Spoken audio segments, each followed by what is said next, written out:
اعوذ باللہ من الشیطان الرجیم بسم اللہ الرحمن الرحیم الحمد للہ والصلاة والسلام علی رسول اللہ وآلہ آل اللہ واللعنۃ الدائمۃ علی اعدائہم اعداء اللہ من یوم عداوتہم الی یوم لقاء اللہ عباد اللہ اوصیکم ونفسی بتقوی اللہ اتقوا اللہ فإن خیر الزاد التقوی۔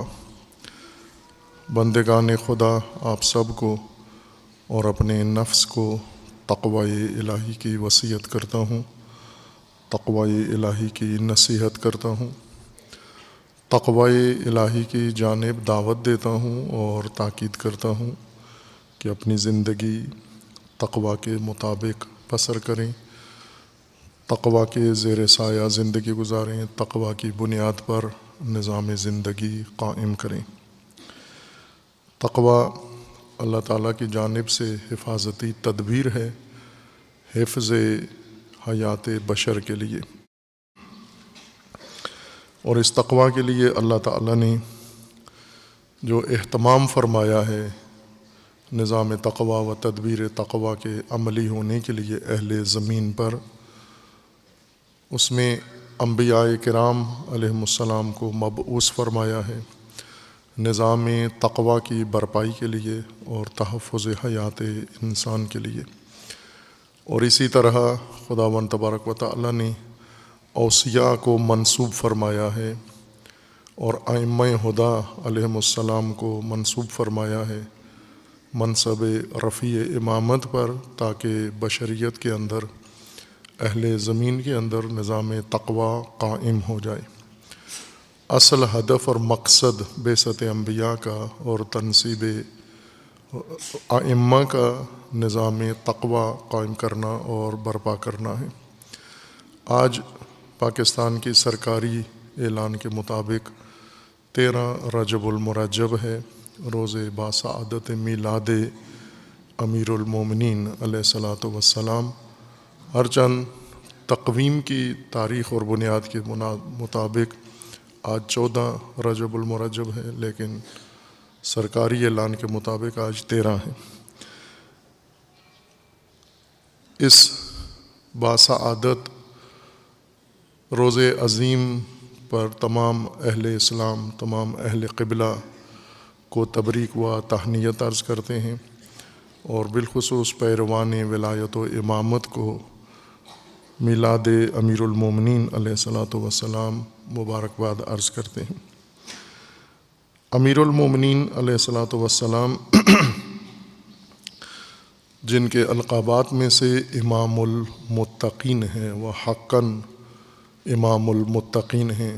تقوی کے میدان میں امامت امیر المومنین کی قائم ہے، برپا ہے، وہ باقی ہے، اور سبقت امیر المومنین کی تقوی میں تمام اہل اسلام پر، تمام امت کے اوپر امیر المومنین کی سبقت مسلمات میں سے ہے۔ امیر المومنین علیہ الصلاۃ والسلام نے تقوی اپنی زندگی کی بنیاد بھی بنایا، اور تقوی اپنے دین کا محور بنایا، اور اپنی حکومت کی اساس و بنیاد و سیاست کی اساس بھی تقوی قرار دیا۔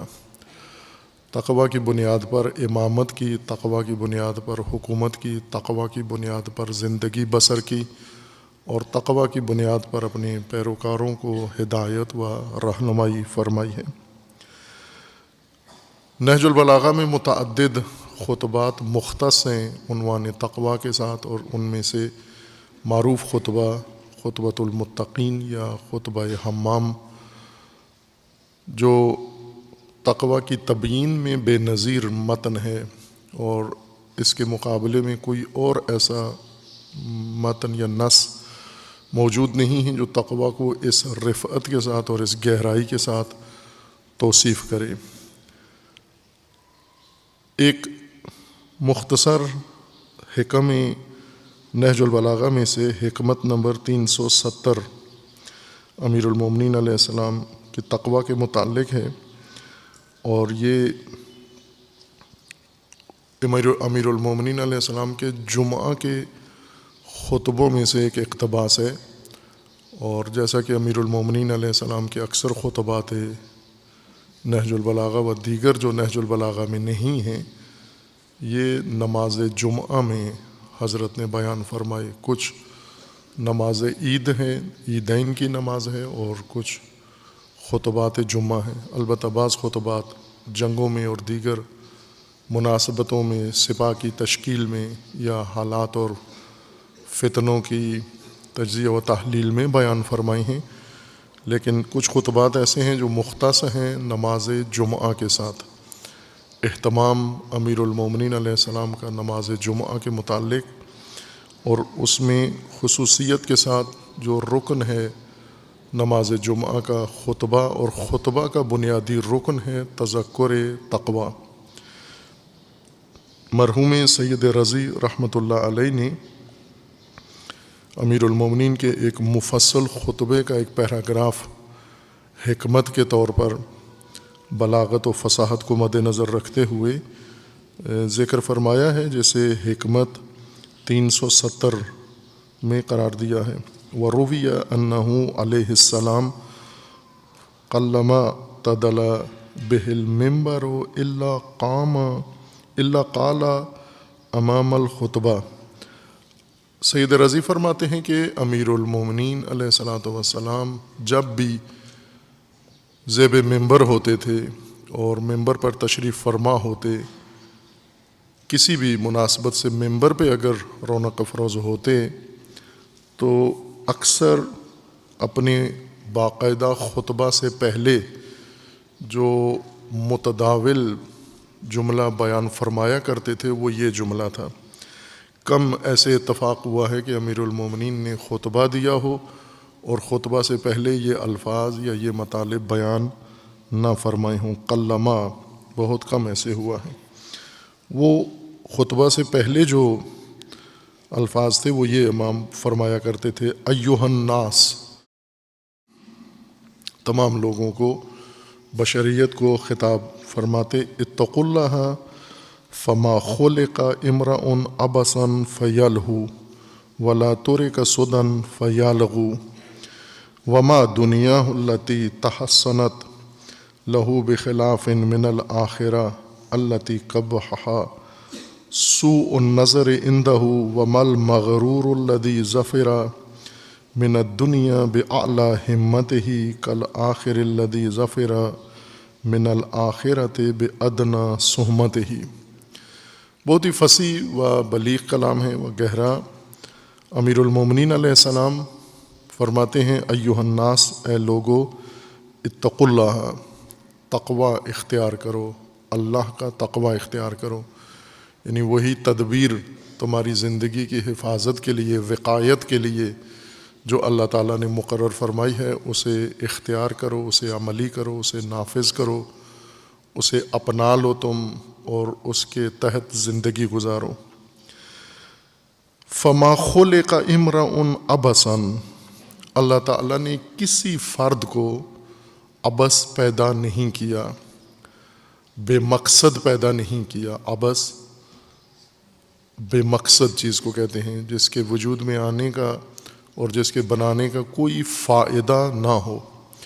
کوئی فائدہ یعنی قابل قبول فائدہ، نہ عقل کو وہ فائدہ قبول ہو، نہ لوگ اسے فائدوں میں شمار کرتے ہوں، اور نہ ہی عقلاء اس کی افادیت کے لیے رائے رکھتے ہوں، متفق ہوں، اور نہ ہی شریعت مقدسہ میں اس کو مفید چیز گردانا گیا ہو۔ اس طرح کی بے مقصد چیز جس کا کوئی فائدہ نہ ہو، اسے عربی زبان میں عبث کہا جاتا ہے۔ با مقصد کے مقابلے میں ہے یہ لفظ، جس کا کوئی مقصد نہ ہو۔ اللہ تعالیٰ کی خلقت بے مقصد نہیں ہے۔ کسی بھی شے کو اللہ نے بغیر مقصد کے خلق نہیں فرمایا، لیکن چونکہ تمام کائنات میں انسان کے لیے انسان ہی زیادہ اہمیت رکھتا ہے۔ کائنات کے موجودات و مخلوقات میں ساری کائنات اہم ہے اور اس کے حقیقتیں اور اسرار، لیکن انسان کے لیے پہلی چیز اور اہم چیز خود انسان ہے۔ انسان بھی بے مقصد نہیں ہے، ایک مقصد کے لیے اللہ تعالیٰ نے انسان کو پیدا کیا ہے۔ کیوں تقوی اختیار کرو؟ چونکہ بے مقصد نہیں پیدا ہوئے ہو، با مقصد پیدا ہوئے ہو۔ بے مقصد نہیں ہو فیل ہو، تاکہ لہو کرو۔ لہو عربی زبان میں بارہا اس نقطے کی طرف اشارہ کیا ہے کہ اردو زبان میں، اور اردو کے علاوہ دیگر زبانوں کی بھی یہی حالت ہے، لیکن چونکہ ہم اردو زبان والے ہیں، اہل جب قرآن پڑھتے ہیں یا ترجمے تو اردو میں پڑھتے ہیں، ویسے تعلیم انگلش میں لیتے ہیں، گفتگو انگلش میں کرتے ہیں، باقی ساری اپنا حلیہ انگلش میں بناتے ہیں، قرآن پڑھنا ہو تو اردو ترجمہ اختیار کرتے ہیں، اور بہتر ہے، انگلش والے سے پھر 1000 گنا بہتر ہے اردو ترجمہ۔ لیکن اردو ترجمے سارے ایک مشترکہ مشکل میں گرفتار ہیں، تمام مسالک کے ترجمے، خواہ وہ شیعہ مترجمین کے ترجمے ہوں، سنی مختلف مسالک کے، دیوبند کے ہیں، بریلوی ہیں، اہل حدیث ہیں، یا دیگر جو ذیلی شاخیں ہیں، ترجموں کی ایک بڑی مشکل یہ ہے کہ تقلیدی ہیں، ایک دوسرے کو دیکھ کر یہ ترجمے کیے گئے ہیں۔ پرانے ترجمے نظر میں رکھ کر، ہر چند اختلافی ہیں، ترجمے مختلف ضرور ہیں، لیکن مختلف ترجموں کو نظر میں رکھ کر مترجم بیٹھتا ہے۔ مثلا اگر کوئی سنی مترجم ہے تو وہ سارے ترجمے سامنے رکھتا ہے، شیعہ ترجمہ بھی سامنے رکھتا ہے، اپنے ترجمے میں پھر پوری کوشش کرتا ہے کہ اپنے اعتقاد کو ترجمے کے اندر ضرور منعکس کرے۔ شیعہ مترجم جب قرآن کریم کا ترجمہ کرتا ہے تو سنی ترجمے اس کے مد نظر ہوتے ہیں، باقاعدہ سامنے رکھتا ہے، ہر چند ترجمے میں بعض آیات اور صورتوں میں یہ دھیان رکھتا ہے کہ اپنا اعتقاد و اپنا مسلک ضرور ترجمے میں منعکس کرے۔ یہ ایک آفت ہے ترجموں کے لیے اور مشکل ہے ترجموں میں۔ اصل یہ نہیں کہنا چاہ رہا تھا کہ شیعہ سنی اپنا مسلک ترجموں میں منعکس کرتے ہیں، وہ تو کریں گے، ظاہر ہے ہر انسان ایسے ہے، اس سے اجتناب کوئی نہیں کر سکتا۔ بہت ہی سلجھا ہوا پاکیزہ پختہ انسان ہو، اعلیٰ رشد کی منزل پر ہو، جو اپنے ذہنی حالت کو فہم میں دخیل نہ کرے، یہ تجرید کا عمل ہر انسان کے لیے ممکن نہیں ہے کہ اپنے ذہنیت کو انسان دخیل نہ ہونے دے کسی حقیقت کو، حق کو سمجھنے میں۔ ذہنیت پہلے جا بیٹھتی ہے حقیقت کی جگہ، اور حقیقت بن کر واپس ذہن میں آتی ہے، یعنی ہماری ذہن جاتا ہے حقیقت کی جگہ جا بیٹھتا ہے۔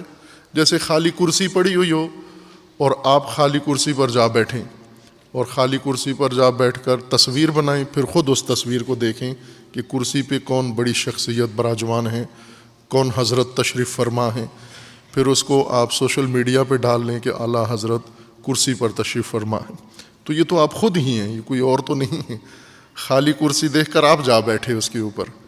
اسی طرح جب انسان کسی حقیقت کو سمجھتا ہے، علمی حقیقت، دینی حقیقت سمجھتا ہے، عقلی کوئی مطلب سمجھنا چاہتا ہے، تو ذہن کی جو تیاری کرتا ہے وہ نہیں ہوتی جو حقیقت کو سمجھ سکے، چونکہ پہلے سے ذہن بھرا ہوا ہے ہمارا، معلومات ہیں، اعتقادات ہیں، رجحانات ہیں، پسندیدہ چیزیں ہیں، ناپسند چیزیں ہیں، یہ ساری ہمارے ذہن کے ساتھ جڑی ہوئی ہیں، ذہنیت کا حصہ بنی ہوئی ہیں، اور جب ہم کسی بات کو سمجھنے جاتے ہیں تو یہ ہماری ذہنیت وہاں جا بیٹھی ہوتی ہے سامنے، جسے ہم حق سمجھ رہے ہوتے ہیں، وہ حق کے آگے ایک پردہ لٹکا ہوا ہوتا ہے ہماری اپنی ہی ذہنیت کا، اور ہمیں یہ لگتا ہے کہ یہ تو وہی بات ہے جو میں کہہ رہا ہوں، قرآن بھی وہی کہہ رہا ہے، حدیث بھی وہی کہہ رہی ہے۔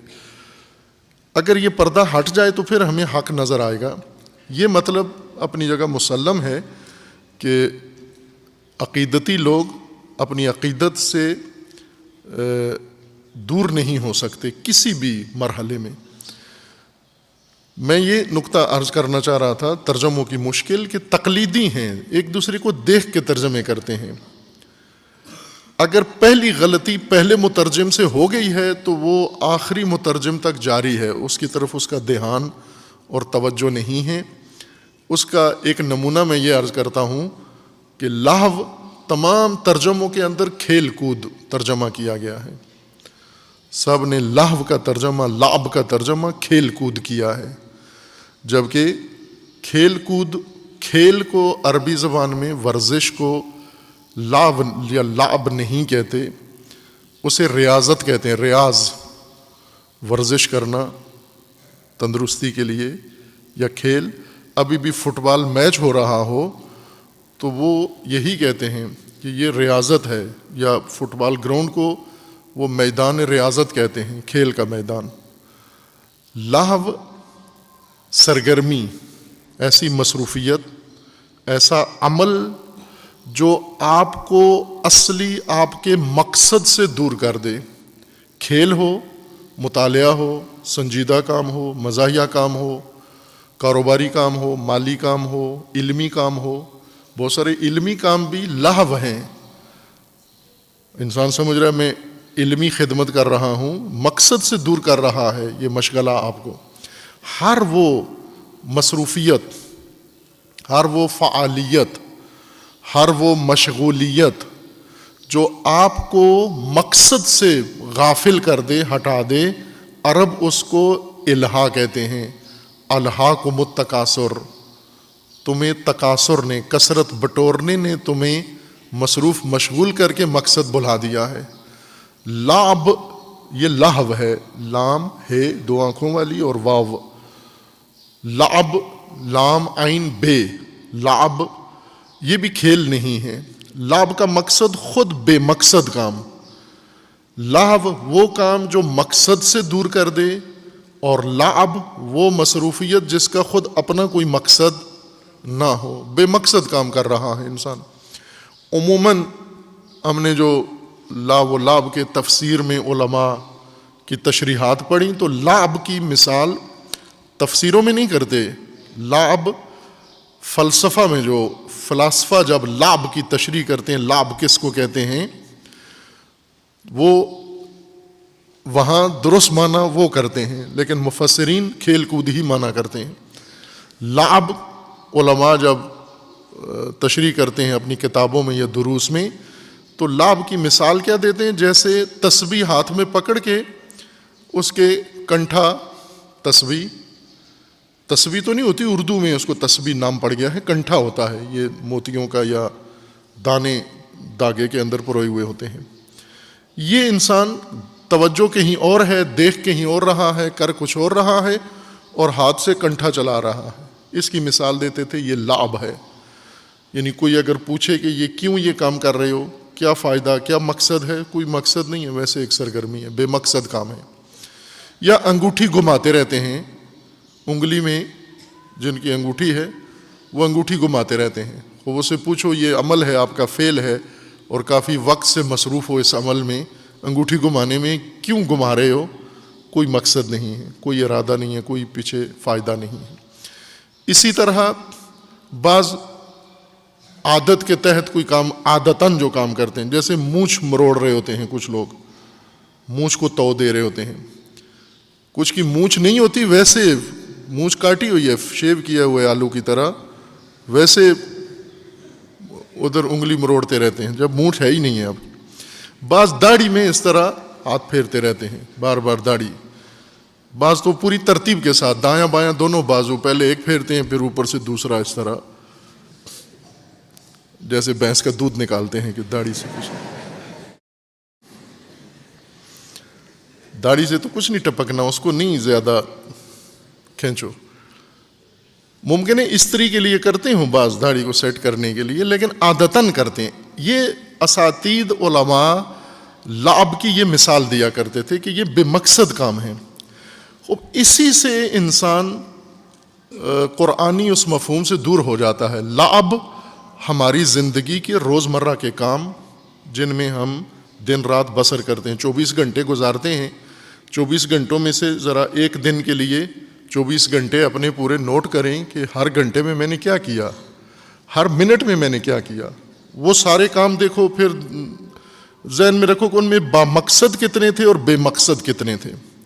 وہ جتنے کام بے مقصد کیے تھے وہ سارے لعب ہے، دن پورا لعب میں گزرا. اور پھر 24 گھنٹوں میں جو کام ہم نے کیا جس نے ہمیں اصل مقصد بھلا دیا، فراموش کر دیا، وہ سارا لہو تھا. لہو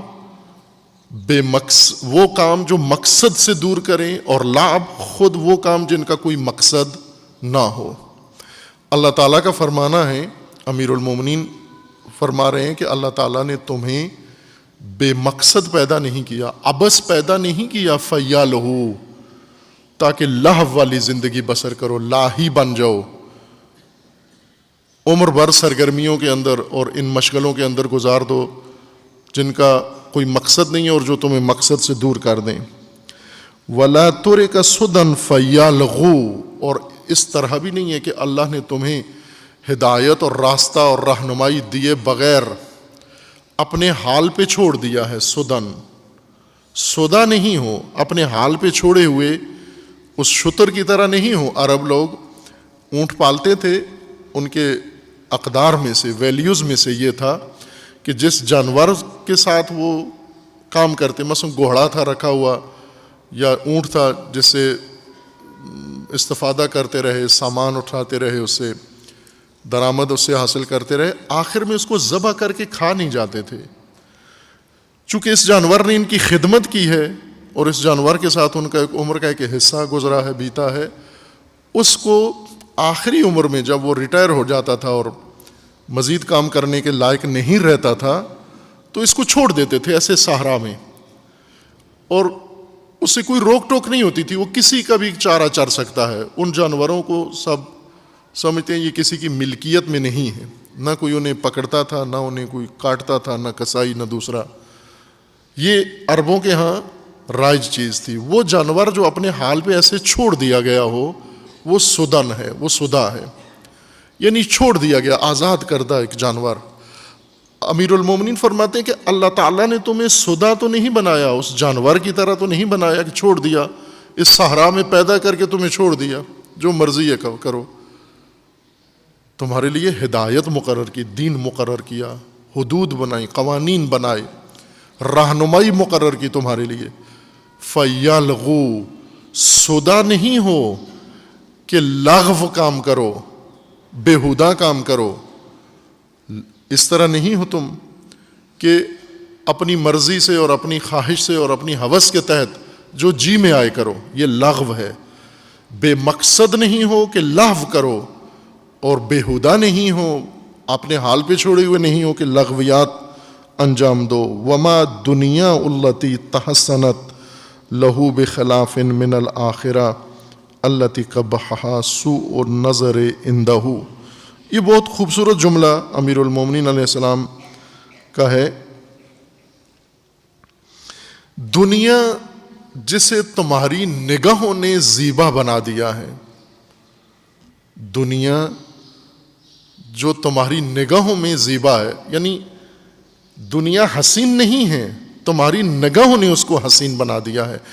یا یوں بھی نہ کہ تمہاری نگاہوں نے دنیا کو حسین بنا دیا ہے، تمہاری نگاہیں دنیا کو حسین دیکھتی ہیں. یہ نگاہوں کا فطور ہے. ایک قبیح چیز کو تمہاری نگاہیں حسین دیکھتی ہیں. اب نگاہوں میں جیسا یہی وہی نقطہ ہے جو آغاز میں کہا کہ آپ کی ذہنیت اس حقیقت کی کرسی پہ جا بیٹھتی ہے. جو چیز آپ کو اچھی لگتی ہے وہ کتنی ہی بری ہو ہمیں زیبا نظر آتی ہے، حسین نظر آتی ہے. اور بعض چیزیں کتنی اچھی ہوتی ہیں لیکن ہماری نگاہوں میں اچھی نہیں ہیں، وہ ہمیں بہت بری لگتی ہیں. افراد، شخصیات، آپ کو بہت سارے افراد اچھے لگتے ہیں اور وہ عملاً بہت ہی غلط لوگ ہیں، اخلاقاً بڑے گرے ہوئے لوگ ہیں، اقدار کے لحاظ سے بڑے گھٹیا لوگ ہیں، لیکن آپ کو اچھے لگتے ہیں. وہ اچھے نہیں ہیں، آپ کی نگاہیں ان کو اچھا دیکھ رہی ہیں. یعنی آپ کی ذہنیت وہاں بیٹھی ہوئی ہے سامنے، جس کو آپ دیکھ رہے ہیں وہ شخصیت نہیں ہے اس کی جو اس نے بنائی ہے، پست اور گھٹیا شخصیت. آپ اس جگہ پر، اس کی جگہ پر اس کو بٹھائے ہوئے ہیں جسے آپ کی نگاہوں نے بنایا ہے، آپ کی ذہنیت نے جس کو حسن دے دیا ہے. اس لیے بری چیزیں ہمیں اچھی لگتی ہیں اور اچھی چیزیں ہمیں بری لگتی ہیں. رسول اللہ صلی اللہ علیہ وآلہ وسلم کی دعائیں جو اللہ تعالیٰ نے تعلیم دی نبی کو، نبی خاتم کو، نبی اعظم کو صلی اللہ علیہ وآلہ وسلم، کتنی خوبصورت دعائیں ہیں. رب زدنی علما. آج طالب علم بھی کوئی خدا سے یہ دعا نہیں مانگتا. رب زدنی علما، خدایا میرے علم میں اضافہ فرما. بعض علماء کے بقول کہ کسی کو عقل مانگتے ہوئے نہیں دیکھا، سنا نہیں گیا کہ کسی نے خدا سے عقل مانگی ہو کہ پروردگار عقل دے. رب زدنی عقلا، رب زدنی فہما، رب زدنی عملا، رب زدنی ایمانا. یہ پورا ایک دعا ہے، امام معصوم سے منقول ہے. رب زدنی علما و ایمانا و تقوی،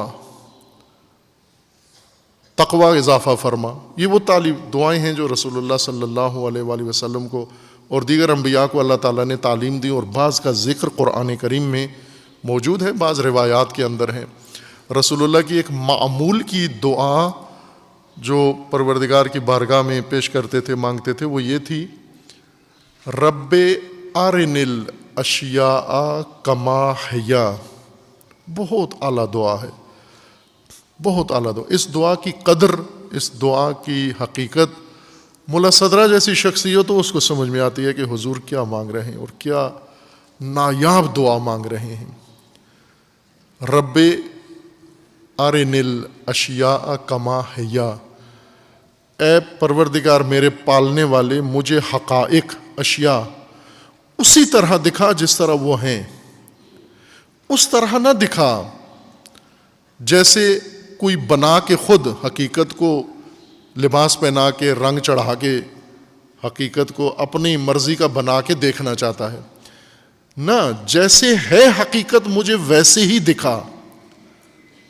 رب ارن الاشیاء کما ہیا، جیسی ہیں اشیاء ویسی ہمیں دکھا. دنیا جیسی ہے ویسے ہمیں دکھا. کتنے لوگ ہیں ہم میں سے جو دنیا کو اس کے اصلی روپ میں دیکھتے ہیں. امیر المومنین دیکھتے تھے دنیا کو اس کے اصلی روپ میں. ایک روایت ہے، امام حسین علیہ الصلوۃ والسلام نے یہ روایت نقل فرمائی ہے، اور اس وقت بیان فرمائی ہے جب مکہ میں جناب حضرت عبداللہ ابن عباس، یہ نامدار صحابی فقی، امام حسین علیہ السلام کو روکنے کے لیے آئے، یا بلکہ یوں کہوں سمجھانے کے لیے آئے کہ آپ اپنا فیصلہ بدل دیں، یزید کے خلاف قیام نہ کریں، یزید کے خلاف اقدام نہ کریں، اس کی بیعت کر لیں، یا خاموش رہیں، بیعت نہ بھی کریں لیکن اس کے خلاف آواز نہ اٹھائیں، تحریک نہ چلائیں.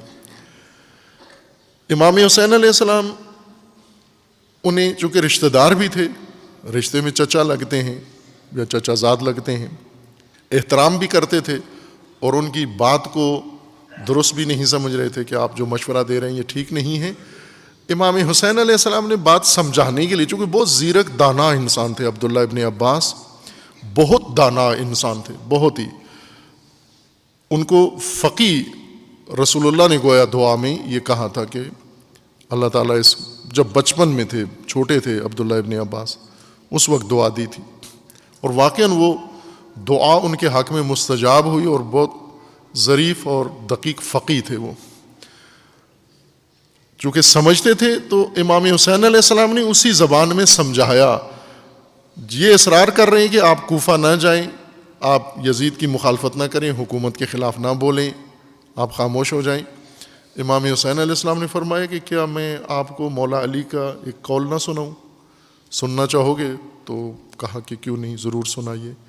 امام حسین علیہ السلام نے فرمایا کہ امیر المومنین نے مجھے فرمایا کہ میں ایک دفعہ وہی فدق کے باغ میں، فدق کا ہی یہ معاملہ ہے، فدق کے باغ میں آبیاری کر رہا تھا، کھجوروں کی دیکھ بھال کر رہا تھا کہ ناگہان حسین ترین عورت، عرب میں جو ضرب المثل تھی، اس کا نام اب میرے ذہن میں نہیں ہے، امیر المومنین نے اس کا نام بھی بتایا کہ وہ حسین ترین، زیبا ترین عورت وہ ناگہان میرے سامنے آ کے باغ فدق میں، نخلستان میں کھڑی ہو گئی، اور امیر المومنین پسینے سے شرابور، ظاہر جب آدمی خاک میں کام کرتا ہے چہرے پر خاک ہوتی ہے، سر پہ خاک ہوتی ہے، لباس خاکی ہوتا ہے، ہاتھ پاؤں خاک میں، اور اس حالت میں پھاوڑا بیلچا کئی لے کے کام کر رہے ہیں، اور یہ خوبصورت سجی ہوئی عورت آ کر امیر المومنین کو کہتی ہے کہ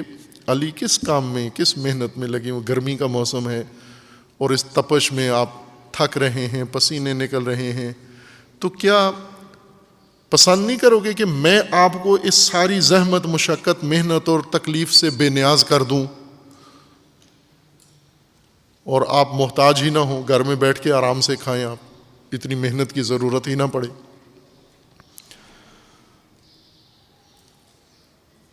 خوب امیر المومنین نے اسے جب دیکھا اس کی طرف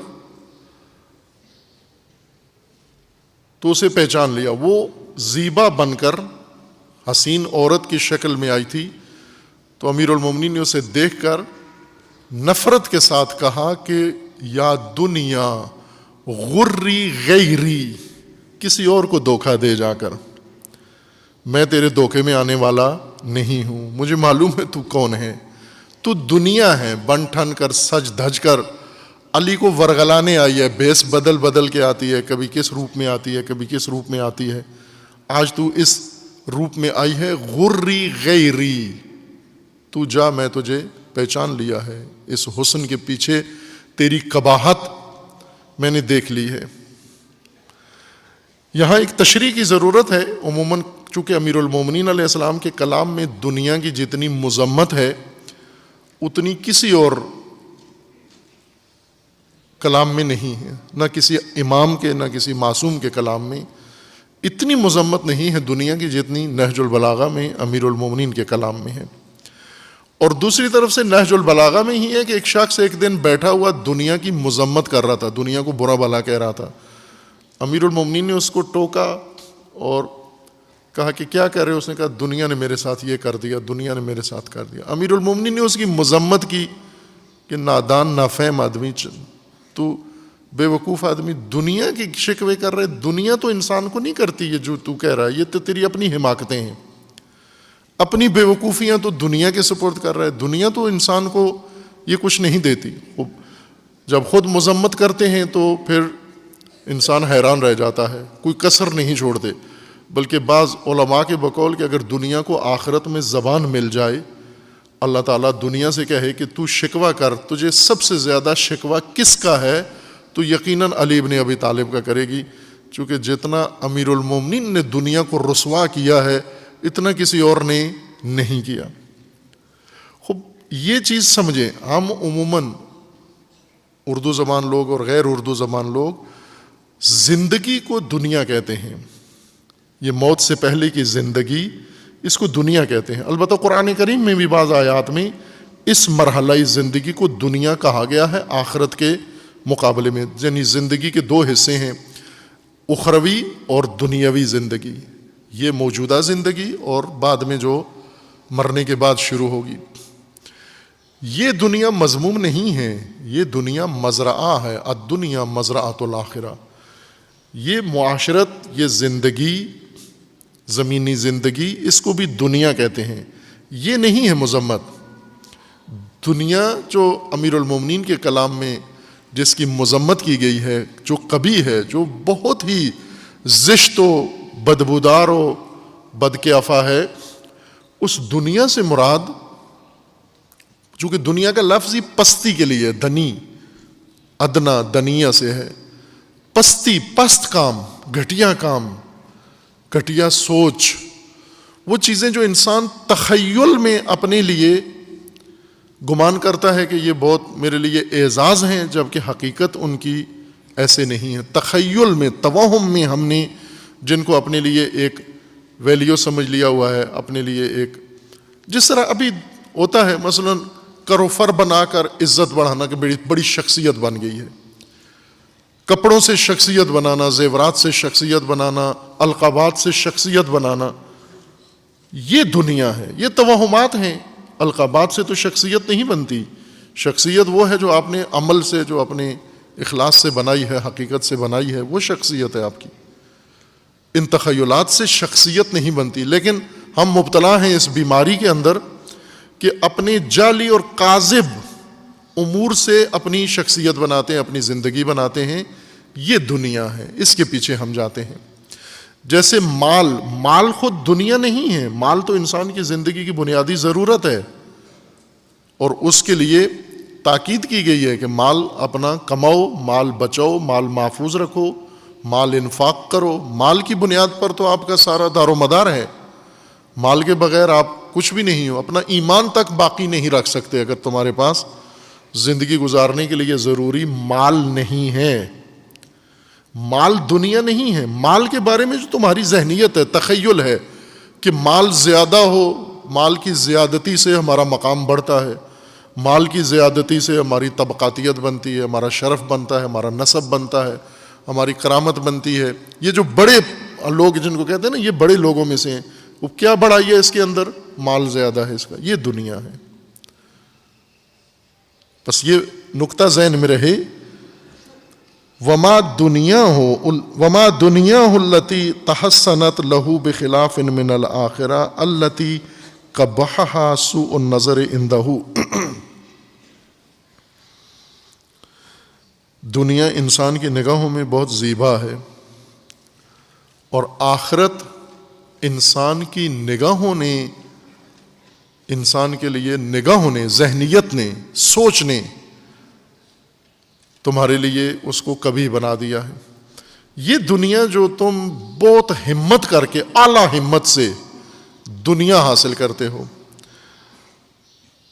وَمَا الْمَغْرُورُ الَّذِي ظَفِرَ مِنَ الدُّنْيَا بِأَعْلَى ہمتِهِ، اعلیٰ ترین ہمت اللہ نے انسان کو دی ہوئی ہے۔ انسان سب سے زیادہ طاقت و توانائی رکھتا ہے، اور وہ ہے ارادہ، قوت ارادہ، جو کائنات کی ہر طاقت سے بالا طاقت ہے۔ جس طرح خود اللہ تعالیٰ کی قوت اور قدرت کا راز اللہ کے ارادے میں ہے، اذا اراد اللہ شیئا ان یقول لہ کن فیکون۔ یہ کن فیکون کیسے ہوتا ہے؟ اذا ارادہ، ارادے سے ہوتا ہے، اور ارادہ ہے ہی کن فیکون کے لیے ہے۔ اللہ نے وہی ارادہ انسان میں رکھا ہے، ایک حد کے ساتھ، مخلوق کی حد کے ساتھ رکھا ہے، اور یہی سب سے بڑی قوت ہے۔ اعلیٰ ترین ارادہ، اعلیٰ ترین کوششیں، زحمتیں اور دوڑ دھوپ کر کے انسان عزم کر کے حاصل کیا کرتا ہے؟ دنیا، پستی۔ اعلیٰ ہمت کے ذریعے، اعلیٰ ارادے کے ذریعے، اعلیٰ طاقت کے ذریعے ادنا ترین چیز حاصل کرتا ہے۔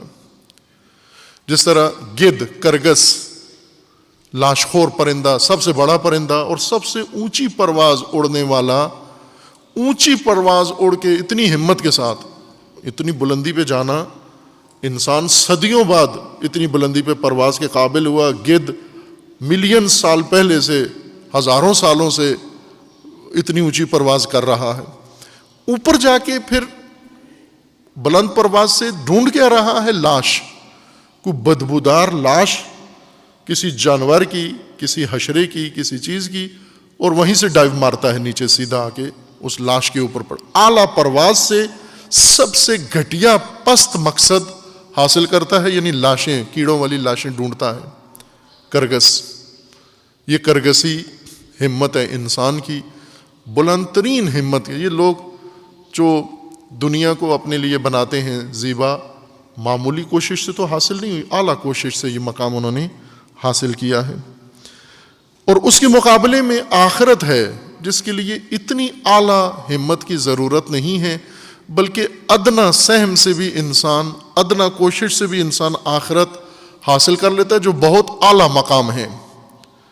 اللہ نے جو تمہیں توانائیاں دی ہیں اس کا ایک معمولی حصہ صرف کر کے تم اعلیٰ ترین مقام اللہ کی بارگاہ میں پا سکتے ہو، اور جو کچھ کر رہے ہو اعلیٰ ترین ہمت کر کے گھٹیا ترین کام انجام دے رہے ہو۔ اس سیاست کو دیکھ لیں آپ، کتنی تگ و دو، کتنی کوششوں کے بعد ایک شخص جاتا ہے، جا کر کسی اقتدار کی کرسی پہ بیٹھ کر، اور پھر کیا گند کرتا ہے وہاں پر، جو آپ نے دیکھ لیا اپنے ملک کے اندر، دیکھ رہے ہیں آپ۔ وَمَا الْمَغْرُورُ الَّذِي ظَفِرَ مِنَ الدُّنْيَا بِأَعْلَى هِمَّتِهِ كَالْآخِرِ الَّذِي ظَفِرَ مِنَ الْآخِرَةِ بِأَدْنَى صُحْمَتِهِ۔ خوب یہ امیر المومنین علیہ الصلاۃ والسلام کا طرز زندگی اور طرز کلام تھا۔ ہر خطبہ اس بیان سے شروع فرماتے تھے اتقوا اللہ فما خلق امرؤ عبثا فیلہو ولا ترک سدی فیلغو۔ اللہ تعالیٰ ہم سب کو اس مقام تقوی تک پہنچنے کی توفیق عطا فرمائے، اور پروردگار ہمیں مقصد خلقت سمجھنے کی توفیق عطا فرمائے، اور خداوند تبارک و تعالی ہمیں لہو و لعب و لغو سے محفوظ رہنے کی توفیق عنایت فرمائے انشاءاللہ۔ اعوذ باللہ من الشیطان الرجیم، بسم اللہ الرحمن الرحیم، انا اعطیناک الکوثر فصل لربک وانحر ان شانئک هو الابتر۔